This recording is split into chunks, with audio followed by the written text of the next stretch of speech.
Jadi ini ternyata jalan pintas shortcut. Jadi kalau lewat jalan normal 6-7 jam saja. 6 sampai 7 jam. Jalan ini motong waktunya sekitar 3 sampai 4 jam.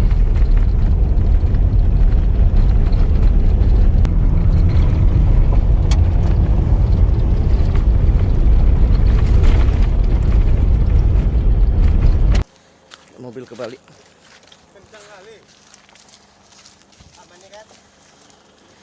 Ini mobil tim kita, kebalik. Mudah-mudahan nggak semuanya sehat, semuanya nggak apa-apa. Cuman mobilnya sempat kebalik.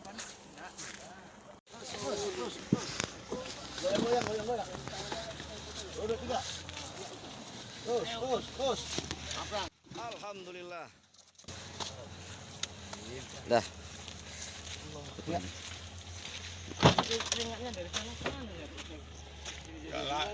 Nasib banyak tuh. Bukan bisa direm kan. Nah, coba itu. Olinya kan apa ya? Yang di depan dulu.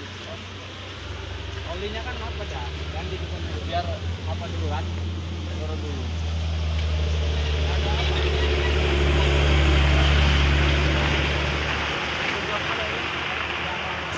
Bismillahirrahmanirrahim. Jadi memang saya kemudian Ustadz Kembar, Ustadz Adi Alwi, dan mewakili teman-teman KPB, beliau Ketua Umum Yayasan Kita Peduli Berbagi, selaku yayasan yang membawa kita roadshow ke beberapa masjid di Provinsi Riau dan Sumatera Barat. Jadi kejadiannya itu memang kita harus motong jalan ya. Motong jalan, jadi lewat jalur yang masih tanah lah, belum ada aspal. Itu nama jalannya apa sih? Jalan RAPP. Jalan RAPP. Nah, memang yang lewat di situ saya duluan tuh. Tim kita, taruhlah tim A gitu ya, saya dan rombongan yayasan. Kita lewat itu kurang lebih 4 jam ya. 4 jam perjalanan. 4 jam perjalanan, terus tanpa sinyal, jarang ada rumah juga, banyak truk-truk bawa kayu, kan perusahaan kertas tuh di situ. Saya sempat bilang, waduh, ini kalau nanti rombongan yang berikutnya Ustadz Kembar sama tim lewat, mudah-mudahan nggak hujan nih. Kalau hujan ya nggak kebayang aja kan, maksudnya suasananya apa namanya, Berlumpur gitu kan, berlumpur, tanah liat segala macem. Ya udahlah, Bismillah. Nah, saya nyampe duluan lah di tempat acara tuh. Kita beda titik memang. Habis ceramah terus mau doa ya. Mau doa, tiba-tiba beliau baru kali itu tuh beliau, saya mau doa tiba-tiba ke depan kayak ada sesuatu. Terus beliau nyampein, "Syekh, mohon maaf kita ada musibah." Karena sempat kaget pas ngeliat videonya, Masya Allah, ini kenapa mobil kok jadi tergelincir gitu.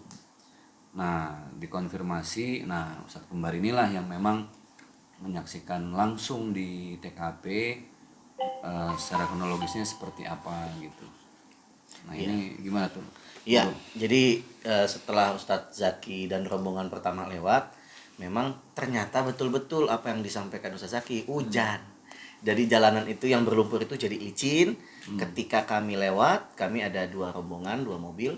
Nah, mobil yang depan itulah dia begitu kalau tidak salah begitu lewati jalan berlumpur itu tidak ada kendaraan yang lewat ketika itu, dan nggak ada rumah, memang betul jauh sekali dari pemukiman penduduk, tergelincir, hilang kendali, nggak bisa direm, nggak bisa dikendalikan, sampai akhirnya ya mobil itu tergelincir bebas, Masya Allah. Dan akhirnya kita yang di mobil kedua nih langsung evakuasi, menyelamatkan yang di dalam itu. Alhamdulillah semua tim yang ada di dalam mobil itu selamat dan semuanya dalam keadaan sehat, tidak ada luka yang serius, dan alhamdulillah itu insiden kami anggap sebagai ya inilah bumbu dakwah. Inilah resiko dakwah yang harus kita lewati ketika kita memang mengambil poin-poin itu pelosok-pelosok katakan gitu. Lewat kami ada 2 rombongan, 2 mobil. Nah, mobil yang depan itulah dia begitu kalau tidak salah begitu lewati jalan berlumpur itu tidak ada kendaraan yang lewat ketika itu, dan nggak ada rumah, memang betul jauh sekali dari pemukiman penduduk, tergelincir, hilang kendali, nggak bisa direm, nggak bisa dikendalikan. Sampai akhirnya ya mobil itu tergelincir bebas. Masya Allah. Dan akhirnya kita yang di mobil kedua nih langsung evakuasi, menyelamatkan yang di dalam itu. Alhamdulillah semua tim yang ada di dalam mobil itu selamat dan semuanya dalam keadaan sehat, tidak ada luka yang serius, dan alhamdulillah itu insiden kami anggap sebagai ya inilah bumbu dakwah.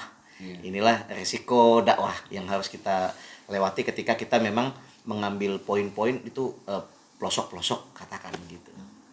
Nah, dari antum sendiri gimana menyikapi hal ini? Kan lumayan banyak dikomentarin nih di IG Ana.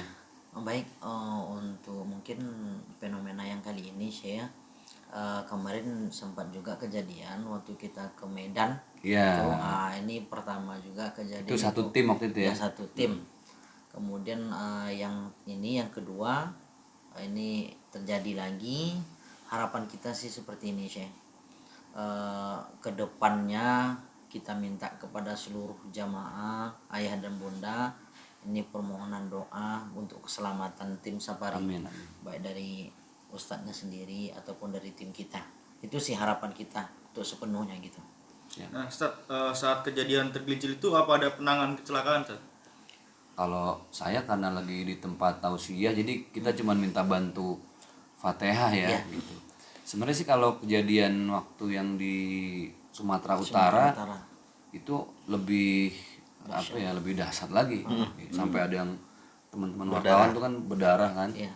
Kalau yang ini alhamdulillah lah, lebih artinya memang bisa lebih terkendali kan mobil tergelincir itu. Nah, untuk evakuasi beliau ini berdua yang saksi hidup ya. Ya, memang pada saat kejadian itu nggak ada kendaraan sama sekali yang lewat. Pada saat itu yang ada cuma satu truk, ada sekitar sekilo di depan. Mereka pun turun lari-lari untuk ngebantuin kita evakuasi mobil itu yang tergelincir karena dia udah jalan bebas gitu ya, nggak bisa direm, nggak bisa disetir, dengan terkena tebing, lalu kemudian dia tergelincir. Akhirnya langsung kita evakuasi sendiri. Kami satu tim itu, tim yang ada di belakang, 2 mobil, kita keluar semua dan kita evakuasi mau tidak mau gitu ya. Kita tinggalkan mobil itu di sana bersama 2 orang tim, dan sisanya langsung masuk ke tempat kami dan langsung meneruskan perjalanan dakwah, karena memang itu tanggung jawab kita. Di sana umat sudah menunggu karena waktunya sudah mepet sekali. Itu Jumat ya. Dari situ kita memang ada langsung acara habis Jumat. Itu acaranya kalau tidak salah hari Jumat kejadiannya. Sebagai Ini mungkin pesan dan hikmah. Yang pertama kita ambil hikmahnya. Ini akan menjadikan dari pihak yayasan tersendiri dulu ya Ustaz ya. Ini menjadikan yayasan ini lebih kuat dari segala bidang, baik dari musibah yang kita telaah, kemudian dari segi fisik daripada anggota kami juga, kemudian ini dari kesetiaan dari anggota kami juga. Kemudian harapan kami ini kepada Ustadz Kembar, kepada Ustadz Zaki, selalu mendukung dan mengayomi kami. Jangan sampai fenomena dan ujian ini akan menurunkan kesemangat kita, tapi ini menjadikan acuan untuk motivasi kita berkembang. Gitu. Insyaallah. Baik, kalau dari saya artinya ya apa yang kita hadapi dalam berdakwah, apalagi kan ini kita lagi jihad sedekah Al-Qur'an ya. Artinya beragam ujian, cobaan dari provinsi ke provinsi itu kan beda-beda lah. Ya capek juga, lelah juga, kurang tidur juga gitu loh.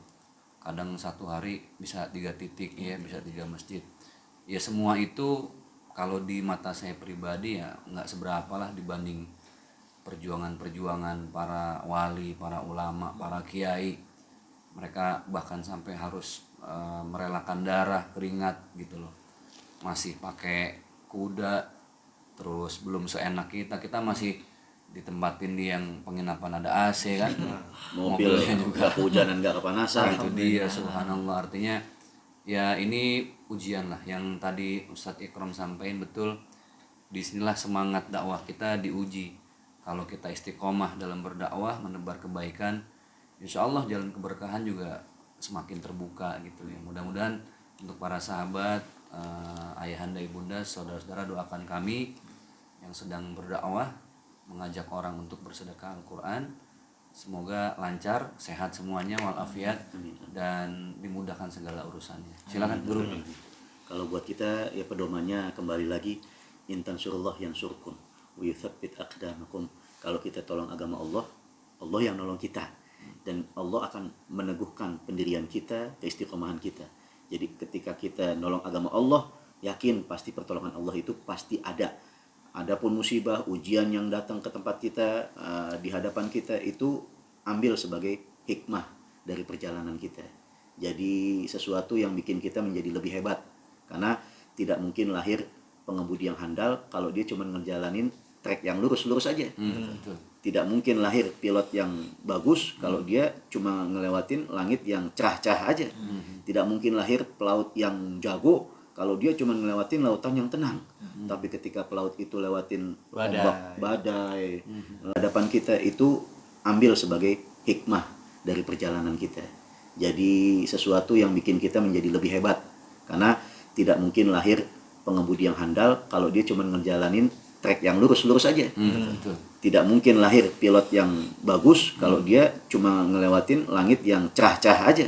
Tidak mungkin lahir pelaut yang jago kalau dia cuma ngelewatin lautan yang tenang. Tapi ketika pelaut itu lewatin ombak, badai, pilot melewati angin, badai yang begitu dahsyat, terus pengemudi ngelewatin terjalnya jalanan, maka pasti lahir orang-orang yang hebat. Maka mudah-mudahan kita juga minta sama Allah, Amin. semua yang mendapatkan hikmah dari ujian dan cobaan ini menjadi bisa lebih hebat dari sebelumnya. Amin. Yang dahsyat lagi. Sampai ada yang teman-teman wartawan tuh kan berdarah kan. Iya. Kalau yang ini alhamdulillah lah, lebih artinya memang bisa lebih terkendali kan mobil tergelincir itu. Nah untuk evakuasi, beliau ini berdua yang saksi hidup ya. Ya, memang pada saat kejadian itu nggak ada kendaraan sama sekali yang lewat. Pada saat itu yang ada cuma satu truk, ada sekitar 1 kilo di depan. Mereka pun turun lari-lari untuk ngebantuin kita evakuasi mobil itu yang tergelincir karena dia udah jalan bebas gitu ya, nggak bisa direm, nggak bisa disetir, dengan terkena tebing, lalu kemudian dia tergelincir. Akhirnya langsung kita evakuasi sendiri. Kami satu tim itu, tim yang ada di belakang, 2 mobil, kita keluar semua dan kita evakuasi mau tidak mau gitu ya. Kita tinggalkan mobil itu di sana bersama 2 orang tim, dan sisanya langsung masuk ke tempat kami dan langsung meneruskan perjalanan dakwah. Karena memang itu tanggung jawab kita. Di sana umat sudah menunggu karena waktunya sudah mepet sekali. Ya, Itu dari, Jumat ya. dari situ kita memang ada langsung acara habis Jumat. Itu acaranya kalau tidak salah hari Jumat kejadiannya, dan acara kami di setelah sholat Jumat. Setelah sholat Jumat. Dan juga ternyata menurut teman-teman yang nungguin mobil di sana, itu ada kejadian yang luar biasa juga sih kalau diceritakan. Kan memang kita kebingungan bagaimana mengevakuasi mobil ini karena sinyal nggak ada, siapapun nggak bisa dihubungi. Akhirnya kami yang melanjutkan perjalanan sambil mencari kali mungkin di depan ada mobil derek atau mobil towing yang bisa kita minta tolong gitu kan. Dan sepanjang perjalanan dilalahnya nggak ada. Akhirnya minta tolong yang ada di kota Pekanbaru untuk bisa meluncur, tim yang di Pekanbaru untuk bisa meluncur. Tapi dahsyatnya ternyata mereka yang lagi menunggu mobil yang lagi di tengah-tengah hutan itu, tiba-tiba ada mobil towing lewat. Nah, dia bawa mobil baru gitu ya, mobil RAPP itu ya. Mobil RAPP. Dia turun ke situ dan dia turunin mobil barunya, dinaikinlah mobil kita itu. Jadi pertolongan Allah tuh dari arah yang kita nggak duga, ada aja gitu. Kalau memang untuk dakwah ya, masya Allah, masya Allah. Ya kalau dari saya mah sebetulnya idem ya sama kembaran ya.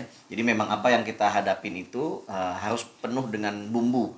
Inilah bumbu dakwah, inilah risiko dakwah. Ketika kita turun, maka kita pun akan merasakan apa yang pernah dilakukan oleh mereka para pendakwah terdahulu. Mereka para pendakwah terdahulu pernah mengalami yang lebih dahsyat dari kita, maka ini belum seberapanya. Kalau tadi disebutkan ada nahkoda, ada pilot, ada supir. Mungkin kalau saya ngambil contoh masinis kereta api gitu ya. Nah, iya. Kalau dia melewati trek yang lurus aja, emang treknya lurus. Emang treknya lurus. Nggak belok-belok Nggak ya. belok-belok, udah. Dia cuman gas rem doang ya. Masya Allah. Alhamdulillah, tapi mudah-mudahan ini adalah bentuk hikmah dari Allah Subhanahu wa taala. Dicobalah kita semua dengan ujian ini. Kokoh nggak nih? Teguh nggak pendirian kita? Istiqomah apa enggak? Kalau kita istiqomah, maka insya Allah hadiahnya surga dari Allah Subhanahu wa taala. Man kalau kita goyah dikit, nah tugas kita adalah saling mengingatkan. Begitu guru. Betul. Ya, terima kasih. Assalamualaikum. Waalaikumsalam.